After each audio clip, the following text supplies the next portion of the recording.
Welcome to the Fictitious Dark, where we explore the line between the truth and the fictitious. Today, we are diving into a bit more of the truth side of things. We'll be reading a story which possibly is true. We have taken this story off of r/paranormal. This story is written by a user named char_rages, and it's called Poltergeist, ? Unusual happenings and a true story. Bum, bum, bum. So is it true? Bum, bum, That's the bum. question. Woo! All right. We're going to read it and we're going to find out. Right. When I was in my teens, still living with my parents, we had some crazy poltergeist type activity. It started with little things such as items moved or gone missing. I remember we had just eaten dinner and a glass on the counter slid all the way across the counter on its own. We dismissed it as having had water under it that it had slid on, but we each knew there was no water on the counter. We laughed about our poltergeist as the chain from the hallway light randomly would start swinging like crazy, with no influence from the wind. The same light would occasionally turn on by itself, which the three of us would always come up with a reason or excuse why it had happened. This went on for a little while, over a month, and then things gradually got stranger and more noticeable. Bum, bum, bum. Spooky. I had grown up in this house and never had any reason to feel uncomfortable in it.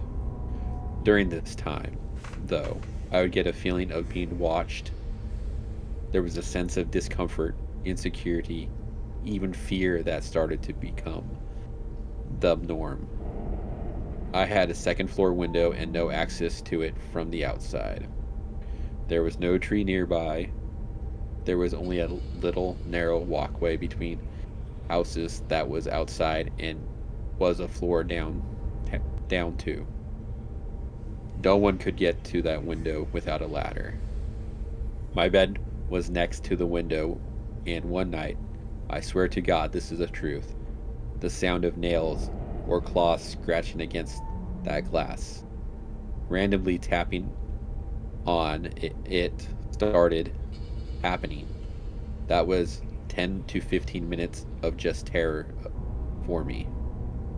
I didn't want to move, and I sure did not want to look to see what or who was there.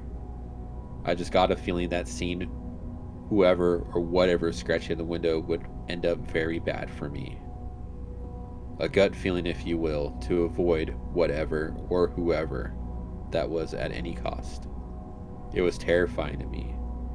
This went on for another month or so, and it all came to an end one terrifying night.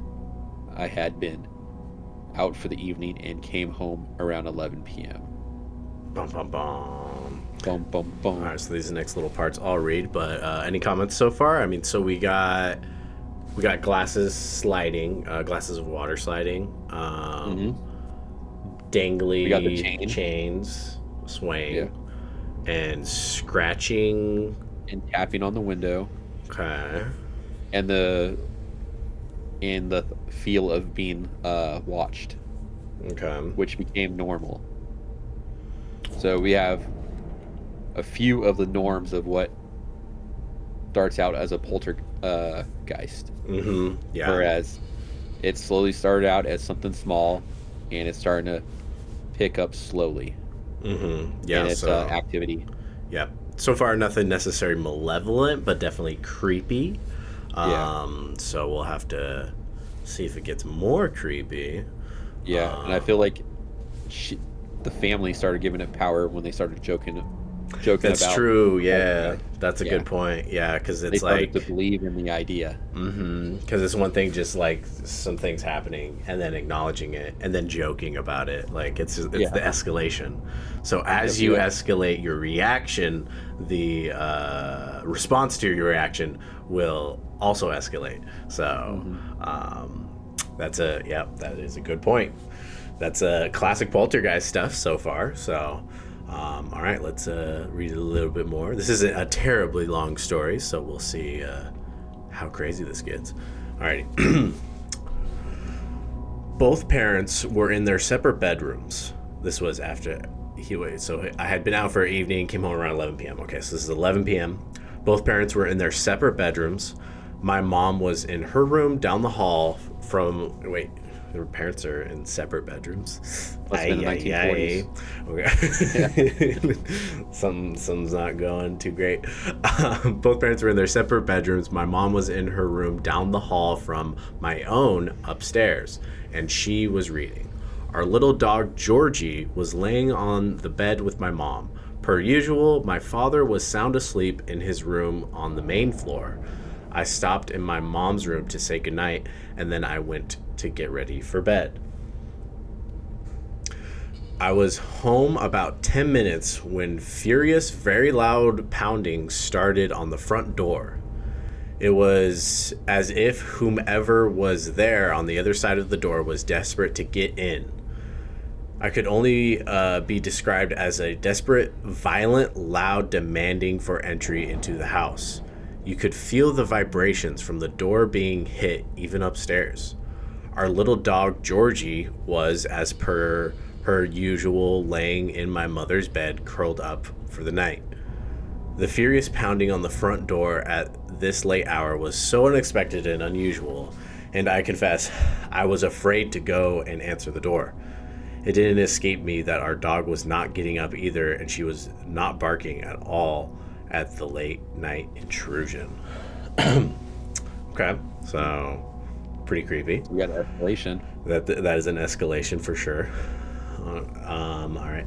I got up and went to my mother's room. She was already awakened by the nonstop violent pounding at the door. Georgie, our dog, was laying on my mom's bed looking just terrified and certainly was not offering to go to the front door. To protect the household in any way, she was very afraid and seemed to be hunkering down as far as possible into the side of my mom's leg. My mom and I both agreed, however, whoever was there, it was not a good feel. And neither of us wanted to answer that door. Okay, so that is always like a telltale sign of like something is actually not good because the animals are reacting to it in a not normal way.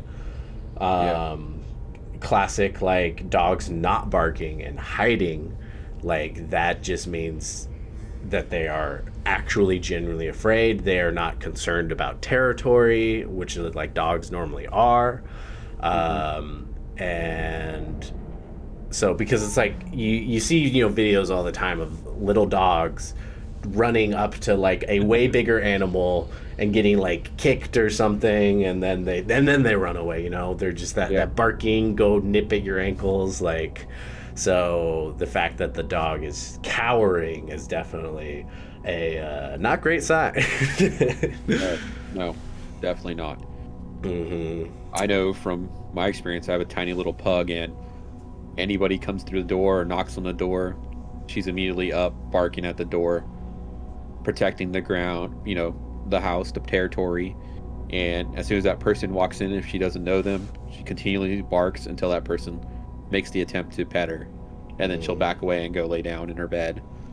But this, where an animal has none of that like territorial instinct to protect its area, is kind of scary.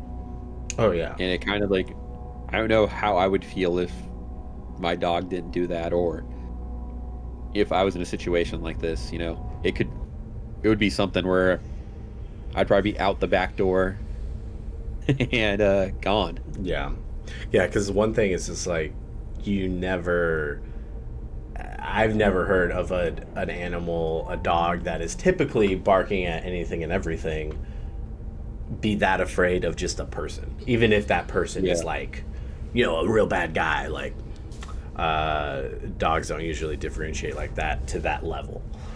Even if they're scared, they will back up a bit, but they would continually bark. Mm-hmm. They're pretty vocal about things that they're not comfortable with. They will always maintain the vocalization. They will might act differently physically and like what they're doing exactly, but yeah, the vocalization is a big one. So okay, we can read the next part. So Right. let's see. So yeah, I went downstairs. That's on you. So I went downstairs to my father's room, all the while hearing that unrelenting pounding on the door.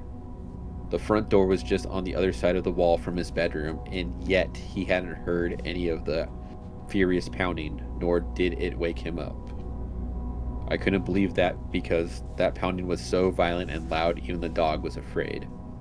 I woke him up, and as I did, the pounding started to lessen in its strength and intensity.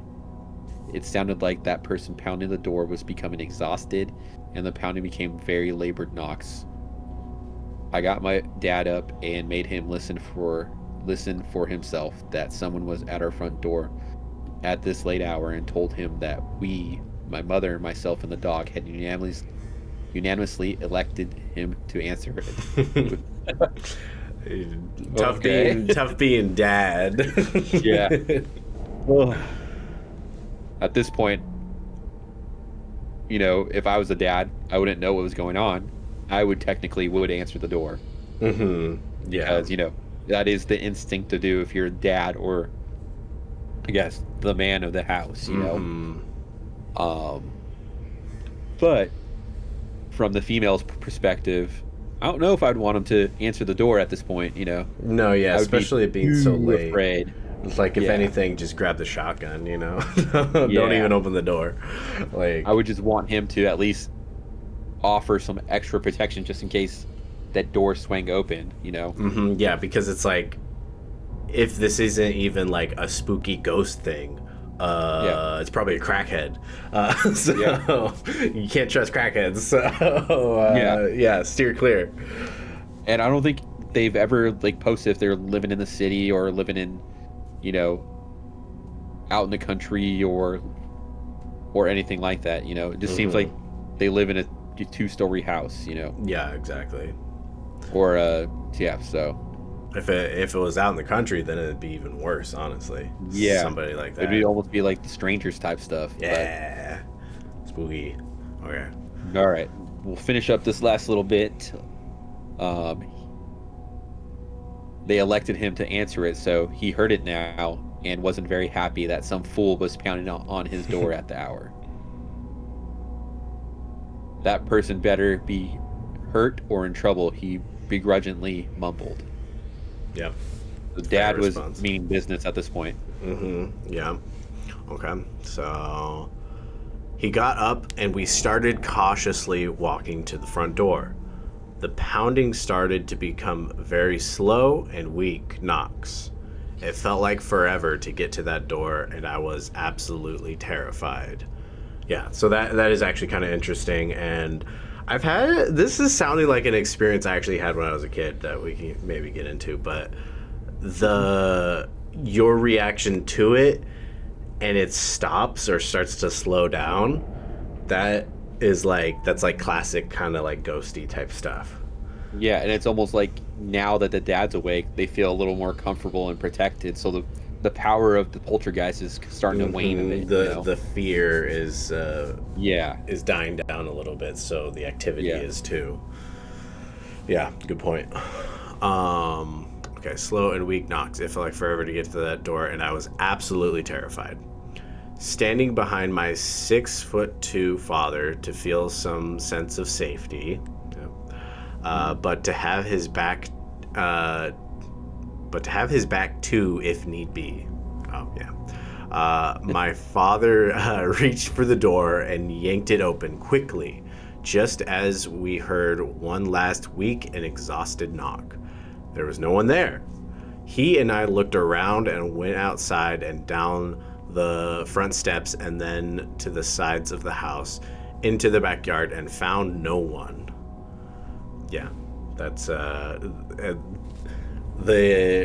again, the knocking becoming super weak at the very end there. Like one last like measly knock. Yeah, classic. My mom and our dog had made their way downstairs as well. My father and I split up and each went in to an opposite side of the house, leading us to our empty, dark backyard. This sounds kind of like the signs when Mel Gibson and Walking Phoenix go. Yeah. They do a little walk around. Mm-hmm.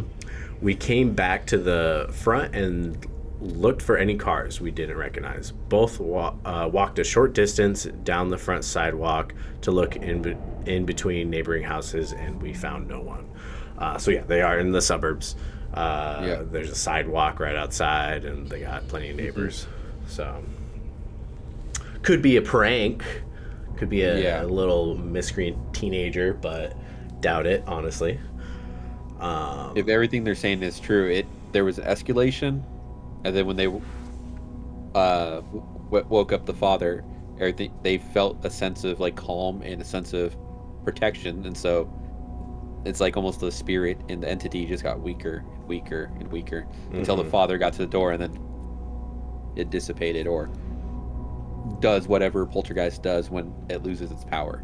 Yeah, it's kind of interesting because it's almost like your classic, like when it comes to like animals, like, you know, peacocking at each other, trying to look big and then once there is a response to that is also aggressive, then it's like, oh, hold up, well, I didn't actually mean it. So that's an interesting little factor there of like, is it just your classic poltergeist of it's just a certain energy thing going on, and that just like the fear de-escalated a little bit, therefore the reaction and action de-escalated as well to match it? Or was there maybe some type of malevolence that had an actual like almost fear response in return? Who knows? Yeah. But I guess we can get into this very last little part. All right. When my dad and I walked back into the house, we told my anxious mother that there wasn't anyone at the door. No one we could see across the street, down the street, at the sides of the house, nor at the back of the house. There was no one. We were all pretty stressed out by all of this. Georgie was still being held by my mother, shaking from the experience. Not experiment. They weren't experimenting on him, I promise. It was hours before any of us went back to the bed. The poltergeist type activity stopped after that. All of it stopped as abruptly as the furious pounding had started. It was as if the thing at the door was testing us that night, and the actual answering of the door must have let it out of our house. I think it got fed up with our attempts to ignore it, even laugh at it, over the last few months, and just left us. I remember all the weird things that happened in those few months quite vividly still. I still get scared when I think about scratching on my second floor window, and when I think of the frantic, violent pounding at the door that slowly weakened and stopped the second that the door was open. This is a true story, and it's 40-some years later now, and it still scares me. Okay, now that is an interesting thought of it was pounding to get out of the house. Yeah. Now, I wonder if you could kind of differentiate that just by the way it sounds. Because, I mean, obviously you're going to automatically think the pounding's coming from the outside. So if it was actually on the inside, would you kind of be able to tell that, really? I don't think you'd be able to tell in the moment because you're scared. But if you're being, if you had the chance of being not so scared at the moment, you'd be able to hear that the knocks were a little bit louder and had a different echoing sensation than from the outside in, I believe. It'd almost be like less echoey because it's going through the door outside instead of from the door coming from the outside in. But the knock itself would be a tiny bit louder, so I could see that as possibly something that they could feel as it got louder and louder. Yeah. I think, like, So yeah, that is that's interesting. That like it'll come just like it kept escalating, and it came to like a catalyst of this door thing, and then after that, all activity stopped completely. Yeah. That is interesting because like if you were to just ignore it and it stopped completely after that, that lines up with Poltergeist. But the fact that it's almost like a confrontation, Yeah. and it ran away. The 6'2" dad. Yeah. Scary. Does that speak Poltergeist though, or does that speak like maybe something a little bit more that actually has like thoughts and everything, and that you challenged it, you confronted it, and once it got confronted, it was like, I'm out of here. But with energy, there's always, with a cause and effect, if you meet that energy almost has to have the same reaction as you felt, correct? From it coming at you. It almost, if we know anything from it, it almost has like a reversed effect. So maybe we can scare off poltergeists as well. I don't know. Maybe. It could be something as simple as that it felt threatened by the dad, marching up to the door, or the dad even awakening because maybe the females were the ones that were, a little more scared of it and gave the poltergeist power, whereas the dad, we might have, maybe shrugged it off a little bit more. We don't know that much of the story. Yeah, and I mean, like, coming from the poltergeist angle, energy, negative energy, and stuff like that's built up, you could kind of like argue that poltergeists are like a physical manifestation of you needing therapy. You got something going on and you are not acknowledging it, therefore you're feeling all these things, and so it's making an actual physical manifestation because of this built up negative energy you got within you. The best way as far as therapy goes is literally confronting those feelings, confronting whatever past trauma you might have or anything like that. So this was a very physical acting out thing, and they physically confronted it, and then it was gone forever after that. And from the story telling us that the parents were sleeping in 2 different bedrooms, there could have been some kind of energy that was presented by maybe the parents fighting. Maybe they weren't going through the best times, and maybe that itself built up all that negative energy or poltergeist kind of energy and presented itself as a doorway for the poltergeist to come through, or even built the poltergeist itself as some kind of energy that became physical at that point, with knocking on the door or scratching at the window, moving chains and glasses. There's a lot to that we don't know the full story about the parents' relationship. That it could have been something as simple as that. Yeah, that could have been their little story arc, happy ending movie of we came together as a family and confronted the negative stuff, and we all lived happily ever after. Definitely. So it could have been maybe that was like the one thing the father was lacking, the protection of the family, and then when he came up and actually protected the family, it destroyed all of that negative energy that was there. Yeah. But we're just like grasping at straws right now, because we don't know if that's something that was actually happening in that household. But because it could have been something that was just the house. Maybe it was residual energy from whoever lived there before, and it had nothing to do with it, maybe. And so then it was just like a confrontation of, hey, this is like no longer a place to have this energy here, and then it just kind of left because of that. Maybe. Yeah. they were no longer, wanted, and got that message across. Yeah. Yeah, it's a really it's a nice little short story, and but yeah, that's a interesting one because there's just so many different poltergeist things of like there's such a mystery, Yeah, and there's so many variations on like the little details that make it a poltergeist, or could make it into a different type of entity as well.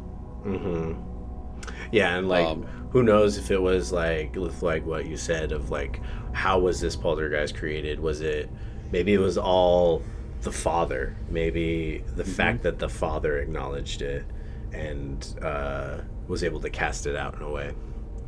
Definitely. Yeah. I, I was thinking like for a second when they're talking about the pounding the door, and they were about to open the door, I was like, "Uh-oh, this is almost vampiric in a sense of to not open the Yeah. door and let Don't it open in." the door. Yeah, it's gonna Yeah, come in at that point. yeah. But it was almost the opposite effect where they opened the door, spirit was gone.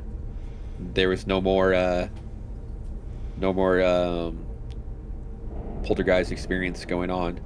Yeah. And crazy thing is that to the author it was 40 years ago and it still scares them. No, yeah. I mean, Yeah. yeah, that would definitely be freaky if you just like super violently pounding on your front door. I mean, could you imagine? Like, Yeah. oof. Yeah, that's creepy. Yeah. And especially since I don't know how old this author is, but 40 years ago, maybe they're their teens at that point because they Yeah, had that's just what it got sounds like. home. They're Maybe a they got home teenager. from work, Yeah. or maybe they're early 20s too. Yeah, and That's then still something that'd be freaky that to is experience. that is the other thing as far as poltergeist go is it's the classic it's usually a teenager that's going through all those emotions that you do as a teenager, and that's how poltergeists are created a lot of the times is from somebody Definitely. that's in a emotionally volatile state. So Yeah. it lines up, everything that went on with it lines up with classic poltergeist behavior and stuff like that. So yeah, who knows? I mean, you'd have to really sit down with this family and do some real digging deep in personal history and therapy to really truly understand what might have happened. And who knows, at this point maybe that family does understand it, and that's not something that they necessarily want to share with the public, but it was still a harrowing experience. Yeah. Yeah. Something that I've never experienced myself ever before. I don't, besides just having like, typical sleep paralysis and night terrors. But something like this where I have other people around me experiencing, never have ever had that experience in my life. It's always been a personal experience. So this is like a little bit more like, to me, a little crazier because having your family and others experience with you, and you're like, maybe I'm not so crazy, maybe I'm not imagining all this, and it just puts it in a different light and a different freakiness. No, yeah, because it's like it's one thing when it happens when it's just you and only you experienced it, even if it was like very clear cut, but you were the only one that experienced it, therefore you might be able to rationalize and make up little details that make it a little bit different. But when it's like somebody who's standing right there with you, then there are the facts that you both can acknowledge. So yeah, Definitely. it's indisputable that happened to them because they all experienced it. So Well, you touched on a bit that you had like a similar experience. Did you want to touch a bit up on that? yeah, okay. So when I don't remember how old I was. I think this was definitely before I was a teenager. Maybe preteens, maybe even younger than that. At the time I was kind of like, we had like a long hallway in the house and I was like at the back room, and I was on a bunk bed. And so I was like head side was towards the door, and I kept seeing because I was at the bunk bed, there was the top slit of the door that was the hallway light you could see coming through, and there was a light, the hallway light just kept getting turned on, off. Like I woke up in the middle of the night, everybody was asleep. It was on, off. So of course, when I first saw it, I was thinking it's probably, somebody, one of my siblings or my parents up or something like that. And it's just on, off, on, off. And it just kept going and kept going. To the point, when I first saw it, I was like, oh, I'm scared, hide under the blanket type thing. Yeah. But it just kept going. And, it felt like forever as far as who knows, I don't remember, but could have been 10 minutes, could have been 30 minutes. It was going for a long time. And so eventually I was just this was probably a really defining moment for me, with just developing into a person of where I was you know what, this is pissing me off. I'm scared right now and I don't want to be scared. So I was you know what, I'm gonna get up and go look at what's going on out there. And and so it was even though I was still scared, the wanting to confront this thing just made me, that was stronger than the fear. So I pull off the blanket and I go and get up and I'm I'm gonna find out what this is. So I sit up and then the light turns off. It doesn't come back on. And I was it reacted to me because it was a pattern at that point, So the fact that it's as soon as I get the blanket, kind of nuzz my way up out of bed, and then I'm not out of bed yet. I'm on top bunk, so it's a whole thing to get out. And so I was still in there, but I made the conscious decision that I'm gonna get up, and then it's light off. It was ooh. So that definitely reminded me of the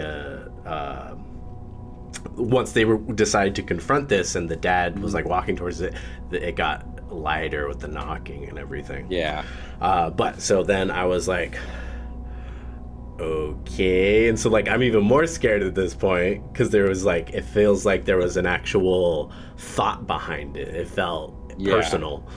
And so then I was well, I'm still reaction to your reaction. Yeah, exactly. I'm still gonna do what I said I was gonna do in my head. I'm still gonna go out there. And so I'm okay. So I muster up courage to go out there, open the door. Absolutely nothing. Nobody out there. And so I walk out in the hallway, and then I see my sister's light was on. So I was oh, okay, was she doing something? And so then I knock on her door, and I hear her be hello and stuff, and then so I kind of slowly open it, and then she's just up in her bed with her little light at the side of her bed. And I was were you out in the hallway at all, turning the light on and off? And she's no. She's I turned the light on because I was hearing knocking on my door. And so then I was can I sleep on your floor? And she's yes. So I went and grabbed my stuff, and then just went, and then I slept on her floor that night. And we didn't experience anything after that, Yeah. And she said it was just some kind of tapping. I don't remember exactly what she specified of what it sounded like, but either way, my knock was different enough that she could tell that there was an actual knock. She was just hearing weird noises and stuff. So it just seems I wasn't hearing anything when I was in the bed and seeing the light turn off and on. So Did she see the light turn off and on? No, that's the thing. I don't know how quickly she turned her own light on, so maybe with her own light she wouldn't see the light. That's true. But yeah, so instead she was hearing it rather than seeing it. But yeah, I didn't hear anything. I only saw things. She didn't see anything. but she was hearing stuff. So it was a weird It's one, wild. you know? And it's one of those things where it's like, it's not just a coincidence. No way, No. you know? So It's almost like you met it with the same like energy, and then it couldn't handle it and it dissipated, or you sent it back wherever it was, you know. yeah, it was puffing its chest, and I puffed back, and then it ran away. Something Yeah. like that, you know? I mean, who knows? Little Brandon scared it away. Yeah, exactly. Like, yeah, I was probably like 10 or something like that. Yeah. Like, it was weird. It was a weird one. Yeah, I've never experienced anything close to that besides just like I said, just like normal. Well, I shouldn't say normal, but sleep paralysis and night terrors. Yeah, that's fair. Yeah, that one is definitely like one of the strongest experiences I've had, just because it was like, I know what I saw, and my sister was very adamant that she was hearing stuff. So unless she just was like committing to the bit, out there flipping the light on for like 20 minutes, and then was like, hey, I'm gonna run back in here and pretend. She heard you throw off the covers, and she's like, I gotta run back in the room. She's like, oh shit. Yeah, exactly. Yeah, but yeah, I don't think that was the case, because she looked pretty scared. Yeah, so I remember, yeah, we definitely, we stayed up for a little bit and talked and stuff, and then calmed our nerves, and then went to sleep that night. And then like in the morning, my parents were like, why are you in here? I'm like, we experienced something weird last night. What did your parents have to say? I They don't wrote remember, off, probably. honestly. So probably, I mean, they throughout my childhood, my parents definitely, like, they were not like disbelieving us or anything. Like, Yeah. they believed us when we had these experiences and stuff. So Yeah. definitely some form of positive interaction came out of it, but I just don't remember exactly. Yeah. But yeah. Yeah. I know growing up in a Latino household, my parents would have told me, oh, it's all in your mind. It's nothing real. Just forget about it. Yeah. That's all I would have got if I Yeah. went through anything like that. Yeah, I think that's the case for a lot of people, honestly. Yeah. So, but who knows? Maybe maybe it was the fact that we're open to it and we acknowledged it, that like maybe we experienced more stuff because of that. I don't know. Probably because, you know, I'm one of the biggest believers on if I don't see it, then it's not real, you know. So I always take like little things like that, like little knocks or little scratches against the window. Oh, that's just the animal outside. Oh, that's just this. That's the wind. You know, I always play it off. I don't like think right away, oh, that could be a ghost. Yep. But from hearing all these different experiences like yours and the one that we just read, it's pretty crazy how there's multiple people that hear these things, and it's something that you can't say it's not real, you know. There's something there. Yeah, exactly. So now what it is exactly, that's up for debate. Exactly. But you cannot deny that there's something going on. Definitely. That's all like in your own belief system of how far you want to go into believing on what it is, you know. Yeah. You know, there's other people that have like a certain idea that it might be a loved one, it might be somebody trying to contact you, it might be something that's like trying to tap into our frequency, but to others, just like me, oh, that's just the wind. Yeah. That's an animal that just scraped by. Oh, that's a light that's going out. We need to replace it right away. Yeah, exactly.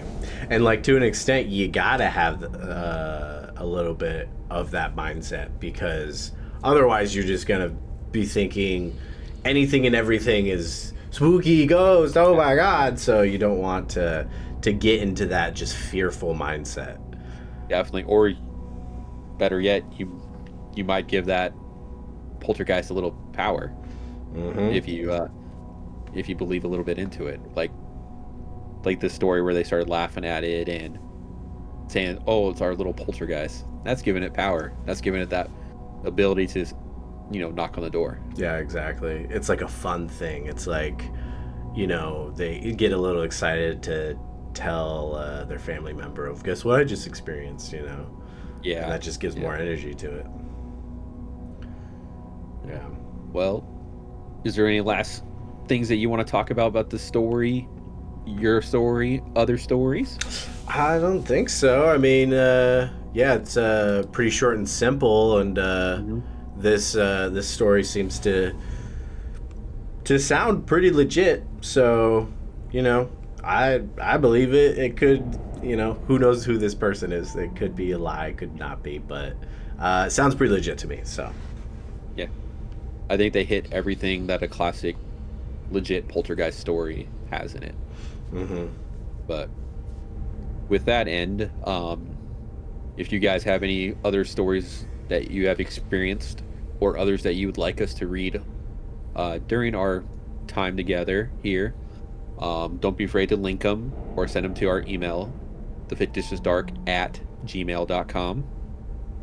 But until next time, like, subscribe, and hit that bell. Ding, ding, ding, ding, ding. Make sure you hit it like a ring bell. So Yep. we'll see you guys all next time. And you guys have a good one and stay looking for the truth and the fictitious.